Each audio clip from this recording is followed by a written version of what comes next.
യാത്ര തുടരാം താതനൊപ്പം, യാത്ര തുടരാം താതനൊപ്പം. ഇവാനിയൻ ധ്യാനയാത്ര, പാദാനുയാത്ര. മലങ്കര സഭയുടെ സൂര്യ തേജസ് എന്ന അവധാനം ധന്യൻ മാർ ഇവാനിയോസ് മെത്രാപ്പൊലീത്തായ്ക്ക് സഭാമക്കൾ നൽകിയിട്ടുണ്ട്.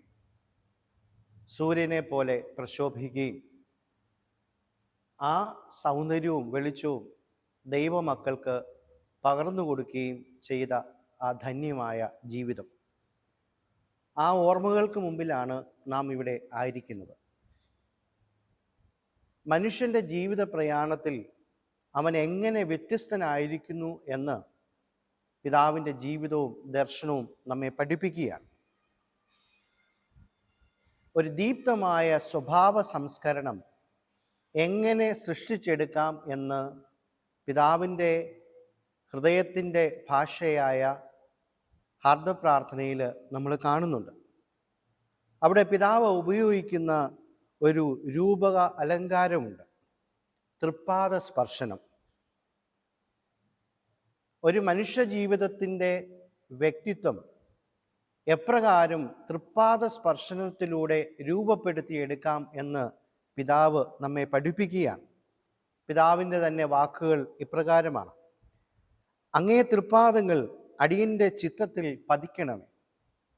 അടിയൻ്റെ സ്വഭാവത്തിന് അങ്ങേ തൃപ്പാദ സ്പർശനത്താൽ സംസ്കാരമുണ്ടാകും. അപ്പോൾ മനുഷ്യ ജീവിതത്തിൻ്റെ സംസ്കാരം രൂപപ്പെടേണ്ടത് ഈ തൃപ്പാദ സാമീപ്യത്തിലാണ്. എങ്ങനെ സംസാരിക്കണം? അടിയൻ്റെ ദ്രുതഗതിയിലുള്ള നാവിനെ അടക്കി ഭരിക്കാൻ അങ്ങേ തൃപ്പാദ സ്പർശനങ്ങൾ അടിയനിൽ സംഗതിയാകും.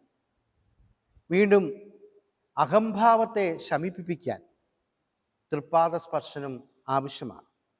ദുരഹങ്കാരത്തെ ദഹിപ്പിച്ച് നശിപ്പിക്കുകയും വിനയമുള്ള ഹൃദയത്തെ അടിയനിൽ പാലിക്കുകയും ചെയ്യുവാൻ കരുണയാകണം. വീണ്ടും ഭക്തി നിറഞ്ഞ ഒരു ഹൃദയമുണ്ടാകുവാൻ ഈ തൃപ്പാദ സ്പർശനം ആവശ്യമാണ്. മാർ ഇവാനിയോസ് തിരുമേനിയുടെ ഈ തൃപ്പാദ സ്പർശനം എന്ന ദർശനം എവിടെ നിന്നാണ് ലഭ്യമായത്? ഒരു പക്ഷെങ്കിൽ സുറിയാനി പിതാക്കന്മാരിൽ എഴുത്തുകൊണ്ടും അവതരണം കൊണ്ടും ശ്രദ്ധേയനായ സാറൂഗിലെ യാക്കോബിൻ്റെ മനോഹരമായ ഒരു എഴുത്തുകുറിപ്പുണ്ട്, ഒരു ഹോമിലി. അതിൻ്റെ പേര് homily on the sinful woman, പാപിനിയായ സ്ത്രീയെക്കുറിച്ചുള്ള ഒരു എഴുത്ത്. ഈ രചനയിൽ പാപിനിയായ സ്ത്രീയുടെ സ്വഭാവത്തിൻ്റെ വൈകൃതങ്ങളെ എഴുത്തുകാരൻ വളരെ മനോഹരമായിട്ട് അവതരിപ്പിക്കുന്നുണ്ട്. പക്ഷേ എങ്ങനെയാണ് ഈ പാപിനിയായ സ്ത്രീക്ക് ഒരു മാനസാന്തരം ഉണ്ടാവുന്നത്? അതിൻ്റെ ഇംഗ്ലീഷ് ട്രാൻസ്ലേഷൻ ഒന്ന് വായിക്കുകയാണ്. Light had shined in the darkness of the wretched girl, and she took hold of the feet and repented to him lovingly. അന്ധകാരത്തിൽ ആണ്ടുപോയ ആ സ്ത്രീയുടെ മേൽ പ്രകാശം ശോഭിച്ചു. അവൾ അവൻ്റെ പാദത്തിൽ വേരൂന്നി. Take hold. ക്രിസ്തുവിൻ്റെ പാദത്തിൽ വേരൂന്നിയ ഒരു സ്ത്രീയുടെ ജീവിത കഥ.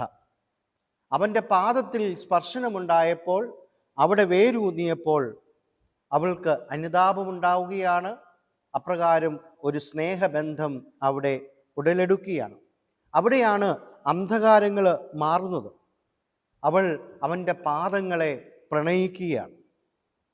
അവൻ്റെ പാദങ്ങളെ പ്രണയിക്കുന്നതനുസരിച്ച് അവൾക്ക് ക്രിസ്തുവിനോടുള്ള സ്നേഹം വർദ്ധിക്കുകയായിരുന്നു. അവൾ കണ്ണുനീരും എണ്ണയും ഉപയോഗിച്ച് ഒരു പുരോഹിതനെ പോലെ അവൻ്റെ പാദത്തിങ്കൽ സമർപ്പണം നടത്തി. തൃപ്പാദ സ്പർശനം അവൾക്ക് ഒരു മാമോദീസായുടെ അനുഭവം, ഒരു പുനർജനനം നേടിക്കൊടുത്തു. അവൾ അവൻ്റെ പാദങ്ങളിൽ മുറുകെ പിടിച്ചു അവിടെ ഇടവിടാതെ ചുംബിക്കുകയാണ്. അപ്രകാരം ഒരു പുത്തൻ വ്യക്തിത്വത്തിന് ഈ പാപിനിയായ സ്ത്രീ ഉടമയാവുകയാണ്. തൃപ്പാദ സന്നിധാനത്തിൽ അവൾ മാലിന്യമില്ലാത്തവളായി, മഹത്വീകൃതയായി, വിശുദ്ധിയുടെ വ്യക്തിത്വം അവൾ സ്വീകരിച്ചു. വഴിപിഴച്ചവൾ എന്ന ദുഷ്പേരിനു പകരം സുവിശേഷത്തിൽ ഏറ്റവും മനോഹരമായി ചിത്രീകരിക്കപ്പെടുന്ന ഒരു വ്യക്തിത്വമായി അവൾ മാറ്റപ്പെടുകയാണ്. ഈ വാനിയൻ ധ്യാനം ഈ സ്വഭാവ സംസ്കരണത്തിന് നമ്മെ സഹായിക്കുന്നു. അവിടെ ഈ തൃപ്പാദ സ്പർശനം ഏറ്റവും അനിവാര്യമായ ഒരു ദർശനമാണ്. പാപിനിയായ സ്ത്രീയുടെ ജീവിതത്തിൽ മാനസാന്തരമുണ്ടായതുപോലെ നാം ഏവർക്കും ഉണ്ടാവേണ്ടത് അവൻ്റെ തൃപ്പാദത്തിൽ വേരൂന്നിക്കൊണ്ടുള്ള ഒരു ജീവിതമാണ്. മാർ ഇവാനിയോസ് തിരുമേനി നമ്മെ പഠിപ്പിക്കുന്നത് ഇതാണ്: ക്രിസ്തുവിൻ്റെ പാദങ്ങളെ സ്നേഹിക്കുവാനും ഇടപെടാതെ ചുംബിക്കുവാനും സഭാമക്കൾക്ക് സാധിക്കണം. നമ്മുടെ ജീവിതത്തിൻ്റെ സ്വഭാവ വൈകൃതങ്ങളെ മാറ്റിയെടുത്തുകൊണ്ട് ജീവിതത്തെ സുന്ദരമാക്കാൻ ഈ തൃപ്പാദ സ്പർശനം ഇടയാവണം. ഒരു പക്ഷെങ്കിൽ തിരുവചനത്തിലൂടെ കടന്നുപോയിട്ടുള്ള മാർ ഇവാനിയോസ് തിരുമേനി ഈ പാദത്തിൻ്റെ പ്രതീകാത്മകമായ അർത്ഥങ്ങൾ ഉൾക്കൊണ്ടിട്ടുണ്ട്. പഴയ നിയമത്തിൽ ഈ പാദമെന്ന് പറയുന്നത് ദൈവത്തിൻ്റെ ഉറപ്പിൻ്റെ, സ്ഥിരതയുടെ, മാർഗദർശനത്തിൻ്റെ ഒക്കെ ഉദാത്തമായ അടയാളങ്ങളാണ്. സങ്കീർത്തനം 119 അധ്യായം 105 വാക്യം: നിന്റെ വചനം എൻ്റെ പാദങ്ങൾക്ക് വിളക്കും ഊടുവഴിക്ക് പ്രകാശവുമാണ്. ആത്മീയ യാത്രയിൽ പ്രതീകാത്മകമായ അർത്ഥങ്ങൾ ഈ പാദങ്ങൾ നൽകുകയാണ്. ക്രിസ്തുവിൻ്റെ ജീവിതത്തിലേക്ക് വരുമ്പോൾ എളിമയുടെയും ശുശ്രൂഷാ നേതൃത്വത്തിൻ്റെയും മാതൃകാരൂപം ക്രിസ്തു കാണിച്ചു തന്നത് ഈ പാദങ്ങളുടെ ഒരു സ്പർശനം വഴിയാണ്. വിശ്വാസത്തിൻ്റെ അടിസ്ഥാനപരമായ തത്വങ്ങൾ ഈ പാദങ്ങൾ നമ്മെ പഠിപ്പിക്കുന്നുണ്ട്. എങ്ങനെയാണ് ദൈവവിശ്വാസവും ദൈവഭക്തിയും ആർജിച്ചെടുക്കേണ്ടതെന്ന് ഈ പാദങ്ങളുടെ പ്രതീകാത്മകത തിരുവചനം നമ്മെ പഠിപ്പിക്കുന്നുണ്ട്. പൗലോസ് അപ്പോസ്തലൻ പറയുന്നുണ്ട്, സുവിശേഷം പ്രസംഗിക്കുന്നവരുടെ പാദങ്ങൾ എത്ര മനോഹരം. അപ്പോൾ പാദം സുവിശേഷ പ്രഘോഷണത്തിനുള്ള ഒരു പ്രതീകമായിട്ട് മാറുകയാണ്. നിന്റെ കാൽ വഴുതി വീഴാൻ സമ്മതിക്കുകയില്ല എന്നുള്ള സങ്കീർത്തകന്റെ വാക്കുകൾ ദൈവത്തിലുള്ള ശക്തമായ പ്രത്യാശയുടെയും ഉറപ്പിൻ്റെയും പ്രതീകമാണ്. അപ്പോൾ തിരുവചനം നമ്മുടെ മുമ്പിൽ അവതരിപ്പിക്കുന്നത് പാദം എന്ന് പറയുന്നത് ഒരു വിശ്വാസിയുടെ ജീവിതത്തിൽ ഉണ്ടാകേണ്ടതായ അടിസ്ഥാന മൂല്യങ്ങളും പുണ്യങ്ങളുമാണ്. ഈ ചിന്തകളെല്ലാം തന്നെ മാർ ഇവാനിയോസ് തിരുമേനിയും തൻ്റെ ദർശനത്തിൽ ഉൾക്കൊണ്ടിട്ടുണ്ട്. തൃപ്പാദ സ്പർശനത്തിലൂടെ ദൈവവിശ്വാസം, ദൈവഭക്തി, ദൈവസ്നേഹം ഒക്കെ നമ്മളിൽ രൂപപ്പെടുത്തിയെടുക്കണമെന്ന് പിതാവ് നമ്മെ പഠിപ്പിക്കുകയാണ്.